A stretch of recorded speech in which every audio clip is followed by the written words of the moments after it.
श्री प्रभु राम कहानी सुनने से पहले चैनल को सब्सक्राइब कीजिए और बेल आइकन को प्रेस कीजिए। इस चैनल पर बच्चों के पढ़ाई से रिलेटेड वीडियो तथा अच्छे कहानी इस चैनल पर आते ही रहेंगे, ताकि इस देश के सभी बच्चे शिक्षित हो। श्री राम का जन्म एक महत्वपूर्ण कहानी ऐसी है जो हिंदू धर्म में अत्यंत महत्वपूर्ण मानी जाती है। श्री राम भगवान विष्णु के एक अवतार माने जाते हैं और उनका जन्म रामनवमी के रूप में मनाया जाता है। श्री राम का जन्म अयोध्या नामक स्थान पर हुआ था और उनके जन्म की कथा अत्यंत प्राचीन ग्रंथों और पुराणों में उपलब्ध है।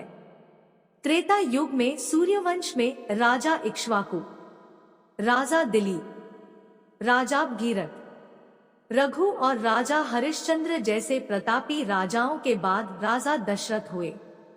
राजा दशरथ बड़े ही पराक्रमी और प्रतापी राजा थे। तीनों लोकों में उनकी कीर्ति विद्यमान थी। देवराज इंद्र उनके मित्र थे तथा उन्होंने देव और असुरों के संग्राम में देवराज इंद्र के साथ मिलकर युद्ध किया था।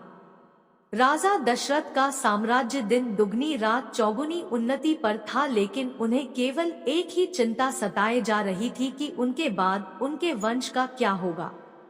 राजा दशरथ की 3 पत्नियां थी, जिनमें से सबसे बड़ी रानी कौशल्या थी, उनसे छोटी रानी कैकेयी थी तथा सबसे छोटी रानी सुमित्रा थी। 3 पत्नियां होने के बावजूद राजा दशरथ की कोई पुत्र नहीं था जो उनके कुल को आगे बढ़ा सके, इसलिए उन्हें अपने कुल के अंत का डर सताए रहता था। इसी विषय में उन्होंने अपने कुल ऋषि से इस समस्या का समाधान पूछा।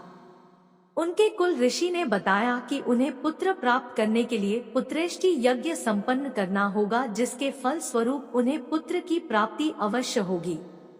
लेकिन उन्होंने इसके साथ ही यह शर्त भी रखी कि वह स्वयं पुत्रेष्टि यज्ञ नहीं करवा सकते। इस यज्ञ के लिए राजा दशरथ को स्वयं जाकर श्रृंग मुनि को प्रसन्न करना होगा।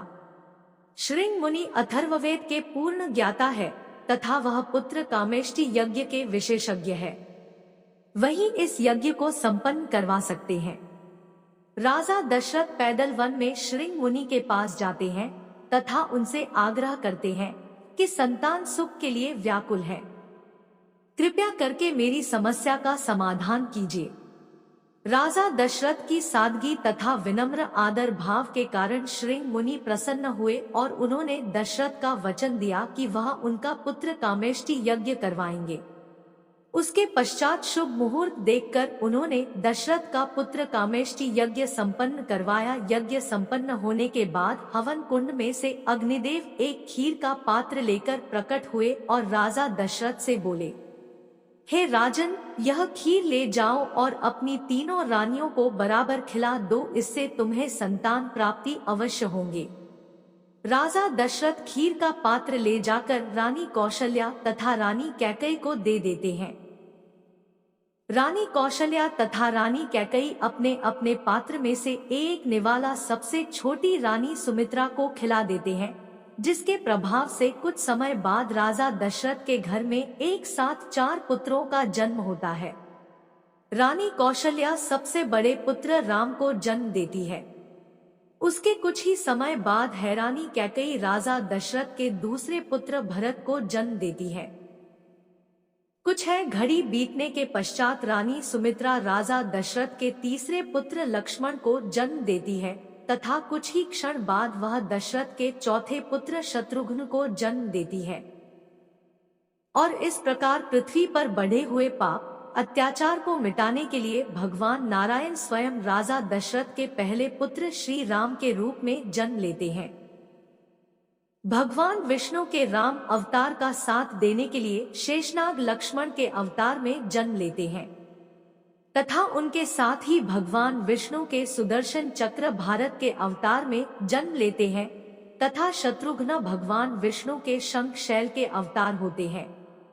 श्री राम, लक्ष्मण, भरत और शत्रुघ्न को 4 पुरुषार्थ का रूप माना गया है, जिसमें श्री राम धर्म का रूप होते हैं तथा भारत मोक्ष का रूप होते हैं। उसके साथ ही लक्ष्मण जी को काम का प्रतीक माना गया है तथा शत्रुघ्न जी को धन का रूप माना गया है।